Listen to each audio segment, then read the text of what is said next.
అందులో స్టూడెంట్స్ ఉన్నారన్న ఒకే ఒక్క కారణంతో చెప్తే, అందులో ఉన్న విద్యార్థులందరినీ వివిధ కాలేజీలకు పంపించేసి అప్పుడు ఆ కాలేజీ విషయం చూడండి గదా!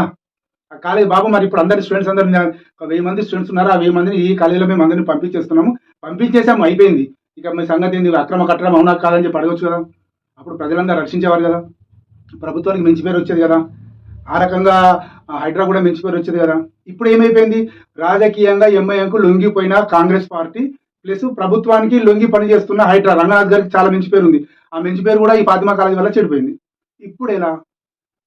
అంటే విషయం ఏందంటే, ఒక విషయాన్ని అన్ని రకాలుగా అంటే ఏ టు జెడ్ ఒకే రకంగా ఒక అధికారి చూస్తున్నాడు అంటే అది అట్లాగే జస్టిస్ చౌదరిలో ఎన్ రామారావు లెక్కనే. కొడుకైనా ఎవరైనా గాని న్యాయం న్యాయం అన్నట్టు ఉండాలి గానీ, నాకొక న్యాయం, ఆ పార్టీకి ఒక న్యాయం, ఈ పార్టీకి ఒక న్యాయం, ఆ కాలేజీకి ఒక న్యాయం, మధ్య తరగతికి ఒక న్యాయం, అపార్ట్మెంట్‌కి ఒక రామం ఒక న్యాయం, వట్టి పూరి గుడిసెనికి ఒక న్యాయం అని చెప్పని హైడ్రా గనుక డివైడ్ చేస్తే విమర్శలొస్తాయి గదా!